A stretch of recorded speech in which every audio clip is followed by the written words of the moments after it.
Muy buenos días. Vamos en esta oportunidad a estudiar el capítulo 14 del Evangelio de Lucas. Voy a leer los versículos del 1 hasta el 6. Sucedió que en un día de reposo, Jesús entró a comer en la casa de uno de los principales fariseos.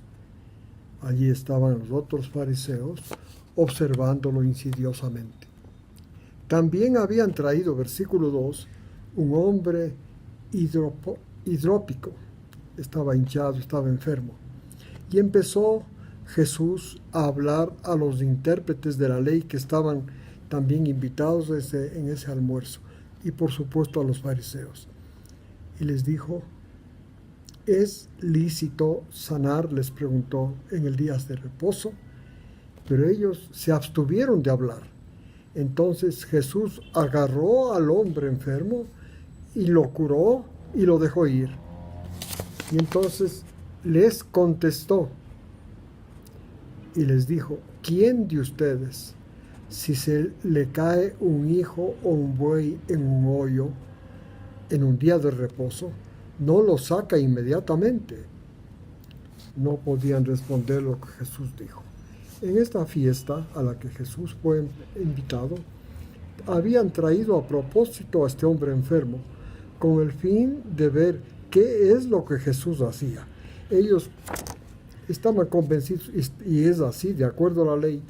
Hay una cantidad de cosas que el día sábado, en los mandamientos del Éxodo, no hay cómo hacer. Una de ellas es esta especie de trabajo que sería ir y curar a una persona. Ellos querían ver, le pusieron a propósito, repito, no era invitado, solamente lo pusieron ahí, le pusieron a propósito para ver qué Jesús hacía. Por supuesto, lo que Jesús hacía era expresar la misericordia divina y curar al hombre. Especialmente quería curar en el sábado, para que ellos aprendan que en el sábado la primacía tiene la misericordia y no la legalidad. Jesús le curó al hombre. Ellos no contestaron cuando Jesús les preguntó si era lícito sanar el sábado, pero Jesús luego les explicó: si ustedes tienen un buey o un hijo que se cae en un hoyo, ¿acaso que no lo ayudan? Lo sacan inmediatamente del hoyo. No lo respondieron. Ahora, entonces Jesús, en este mismo almuerzo, les refirió una comparación a los invitados. Jesús estaba observando cómo ellos escogían los lugares de honor en la mesa. Y les dijo: cuando seas invitado por alguien a un banquete, no tomes el lugar de honor, no sea que haya invitado a otro más distinguido que tú. 9.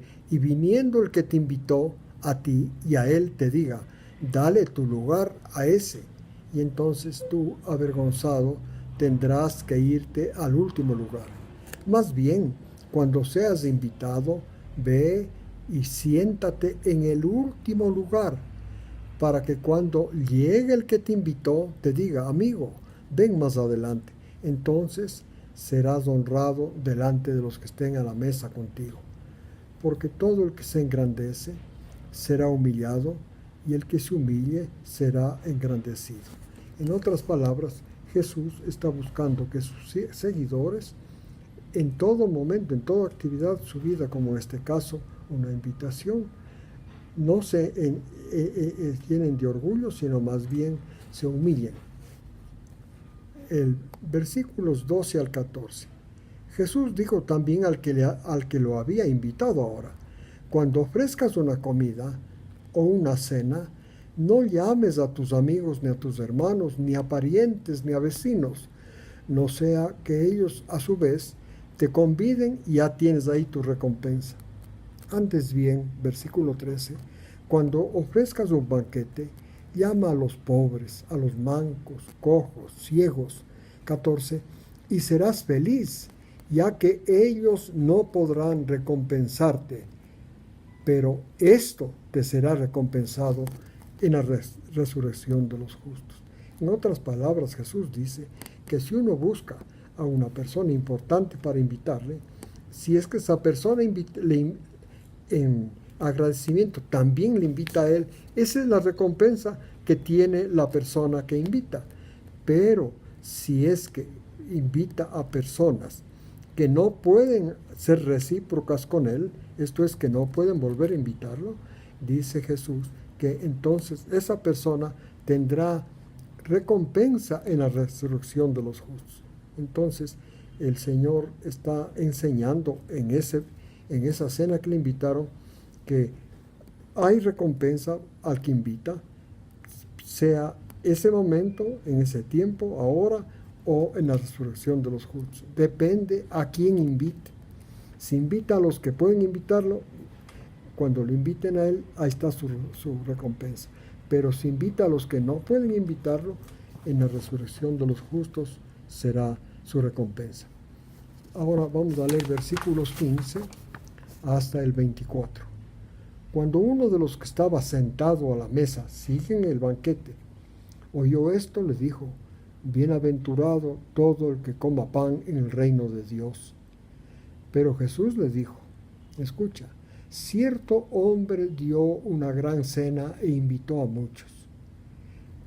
Repito, bienaventurado, este hombre dijo: bienaventurado todo que coma pan en el reino de Dios. Entonces Jesús le dijo una parábola, una comparación respecto a esto, a comer en el reino de Dios. Cierto hombre dio una gran cena e invitó a muchos, y a la hora de la cena envió a sus discípulos a decir a los que habían sido invitados: vengan, porque todo está preparado. 18. Pero todos a una empezaron a excusarse. El primero le dijo: he comprado un terreno y necesito ir a verlo. Te ruego que me excuses. Otro le dijo, versículo 19, he comprado 5 yuntas de bueyes. Voy a probarlos. Te ruego que me excuses.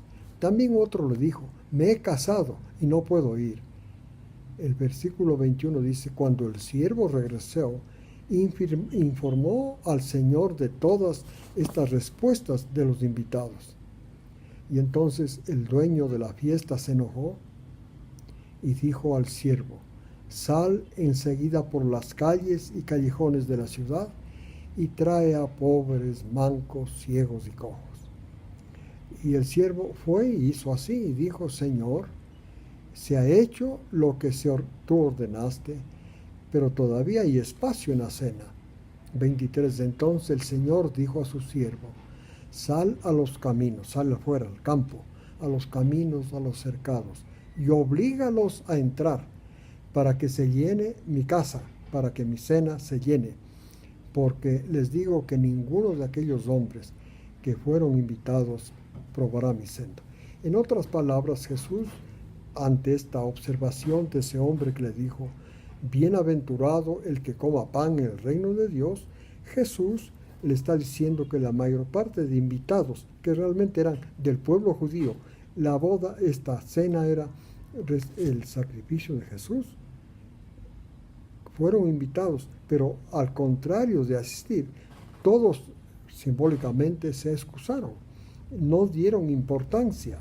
Y entonces esta es la forma como Jesús le dijo a aquel que comentó que bienaventurado el que come en el reino de Dios.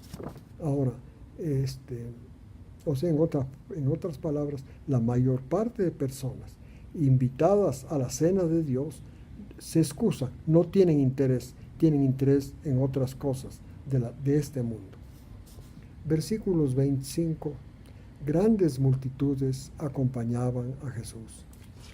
Y entonces aquí ya no estaba en la cena, salió de la cena y dijo, Jesús dijo, versículo 26, a estas multitudes que le seguían: si alguno viene a mí y no aborrece a su padre, madre, esposa, hijos, hermanos y hermanas, y aún a su propia vida, su propia alma, no puede ser mi discípulo. Esta gente estaba siguiéndolo a Jesús. Muchos de ellos querían ser discípulos esto es, alumnos, aprendices de este gran maestro que estaban entre los judíos. Y entonces les dijo que la condición para ser discípulo de él es dejar todo para aprender de él, dejar todo, lo que más se dé valor en la tierra, hay que dejar para ser discípulo de él.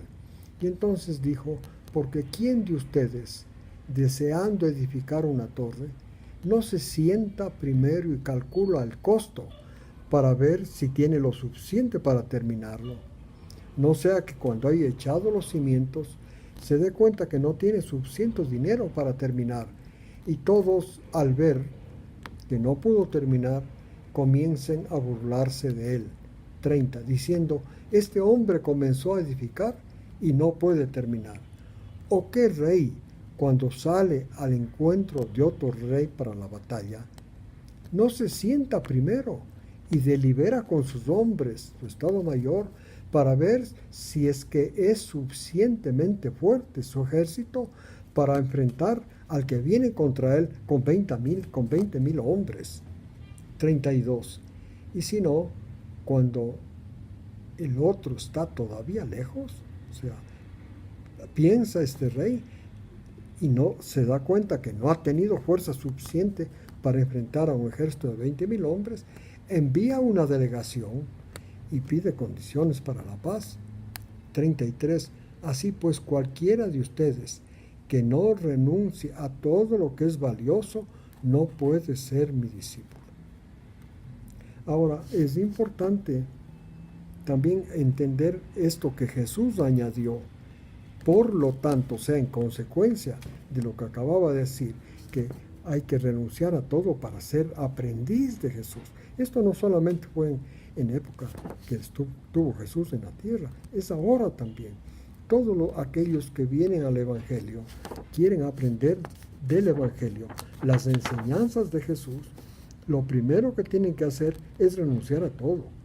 Hay millones de personas que estudian la Biblia, pero no tienen comprensión de ella, especialmente del Nuevo Pacto, del Nuevo Testamento, porque no renuncian a todo. Esa es la condición que Jesús pone.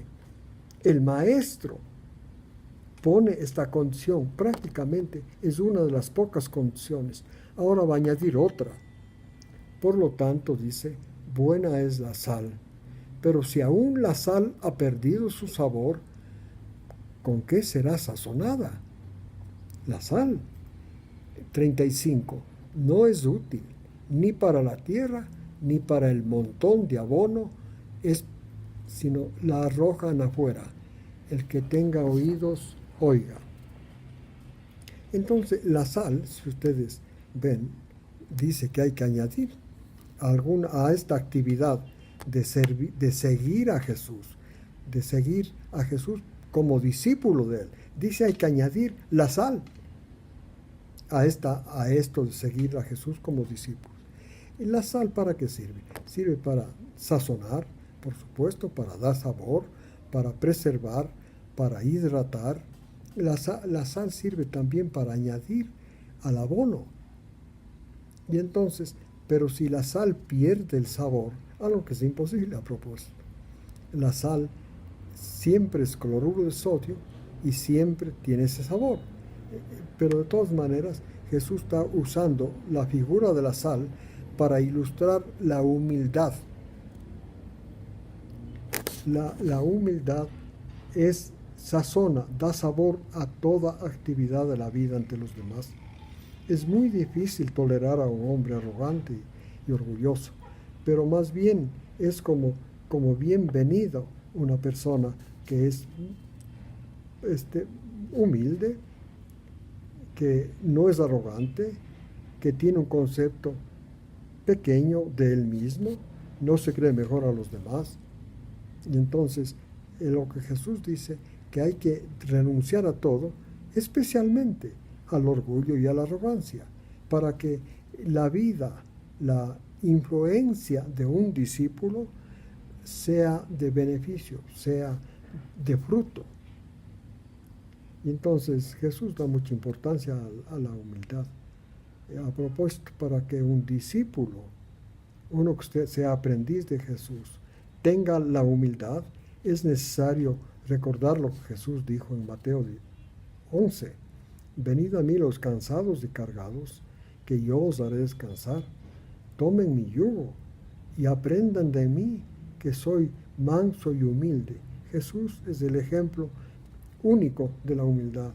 Y entonces todos aquellos que quieren ser sus discípulos, hay que cargar su yugo para aprender a ser humilde, a fin de que el discípulo sea de influencia positiva en la tierra. Un discípulo puede saber mucho, pero en realidad no saber mucho. Puedes hablar mucho de la Biblia, sin embargo, su influencia no es fructífera, porque no va acompañado de la humildad. Esto es, no camina con Jesús. Para aprender y ser humildes, hay que caminar con Jesús. Gracias por escuchar este estudio. Que Dios bendiga a ustedes esta semana y espero que la próxima semana nos acompañen para continuar con el capítulo 15 de Lucas.